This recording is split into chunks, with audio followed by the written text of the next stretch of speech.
I gave away the only thing that could save me. I didn't think too much about it. I just did it. Now I don't know if that was brave or stupid. I live in a small riverside town in southern Nigeria. Not the kind you see on TV.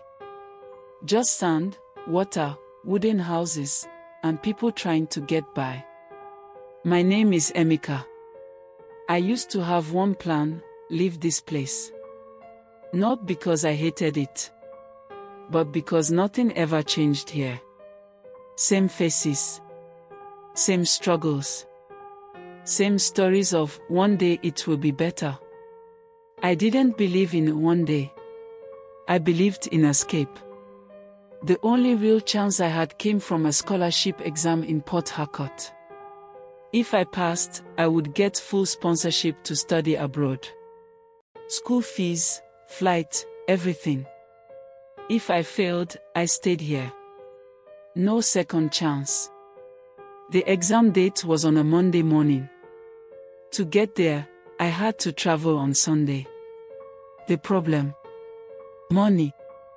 Transport alone was more than what my mother made in 2 weeks selling fish. We tried everything. Borrowing. Begging. Nothing worked. Until my friend Ton stepped in. Ton and I grew up together. Same street. Same school. Same dreams. But we were not the same. I always wanted to leave. Ton, he wanted to fix things here. The night before my trip, he came to my house. He didn't say much. Just handed me an envelope. Inside was money. Enough for the trip. Even extra. I just stared at him. "Where did you get this?" I asked. He smiled. "I sold my phone." I froze. "Turned, your phone is your business. How will you?" "I'll manage," he said quickly. "You won't get this chance again." I didn't know what to say. I felt small. "Why would you do this for me?" I asked. He shrugged. "Because if you make it, one of us makes it." I promised him something that night. "If I pass, I'll come back for you." He laughed. "I'm not going anywhere." Sunday morning, I left. The journey was long. Hot. Uncomfortable. But my mind was focused. This was my shot. I got to Port Harcourt late evening. The city felt different. Busy. Loud. Fast. I liked it. It felt like the life I wanted. That night, I couldn't sleep. I kept thinking about the exam. And Turned. And that promise. Monday morning, I got to the exam center early. Students everywhere. Some looked confident. Others looked scared. I was both. The exam started. At first, it was okay. Then it got harder. Then very hard. But I didn't give up. I kept writing. I kept pushing. Because I knew what was waiting if I failed. Halfway through the exam, something happened. A girl fainted. Right there in the hall. People started murmuring. The supervisors rushed to her. They tried to wake her up. Nothing. She wasn't moving. One of them shouted, "Does anyone know her?" No one answered. She was just another student. Like me. Then someone checked her bag. They found a small note. It said she hadn't eaten in 2 days. Something changed in me at that moment. I don't know what it was. Maybe guilt. Maybe fear. Maybe something else. The supervisors asked if anyone had food or water. I did. In my bag. My mother packed it for me. It was all I had for the day. I hesitated. Just for a second. Then I stood up. I have something, I said. I gave them my food and water. They used it to help her. Slowly, she started to wake up. The problem?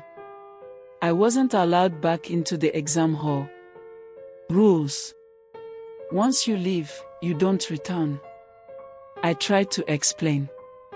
They didn't care.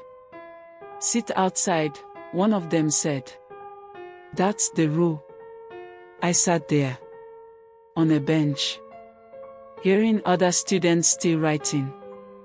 Knowing my paper was unfinished. Knowing my chance was slipping away. I felt angry. At the rules. At the situation. At myself. Why did I stand up? I kept asking myself. No one else did. After some time, the girl came outside. She looked weak. Confused. Then she saw me. Are you the one? She asked. I nodded. She didn't say anything for a moment. Then she started crying. I'm sorry, she said. You didn't have to. I just shook my head. It's fine. But it wasn't fine. Not really. The exam ended. Students came out. Some smiling. Some quiet. I didn't know what I felt. Empty, I guess. That evening, I called Tond. He picked up immediately. How did it go? He asked. I stayed silent. Emeka, he said again. I didn't finish, I finally said. There was a pause. Then, why? I told him everything. Every detail. Another pause. Longer this time. Then he laughed. Not loud. Not mocking. Just soft. You're a fool, he said. I felt my chest tighten. I know. But, he continued, you're my kind of fool. I didn't understand. You think I sold my phone just for you to pass an exam, he said. That's not the point. Then what is? I asked. The point is who you are, he said. And today, you showed it. I didn't reply. I didn't know how. A week later, I went back home. Nothing had changed. Same streets. Same river. Same life. I tried not to think about the exam. Or what I lost. Then, one afternoon, someone came looking for me. A man in a clean shirt. City type. Are you Emeka? He asked. Yes, I said. He smiled. I think we need to talk. We sat outside. Under the mango tree. He explained everything. The girl from the exam. Her father was a big man. Not just rich. Connected. He heard what happened. Everything. He asked us to find you, the man said. My heart started beating fast. Why? I asked. He smiled again. Because he believes character matters more than scores. I didn't say anything. He wants to sponsor your education, the man continued. Full support.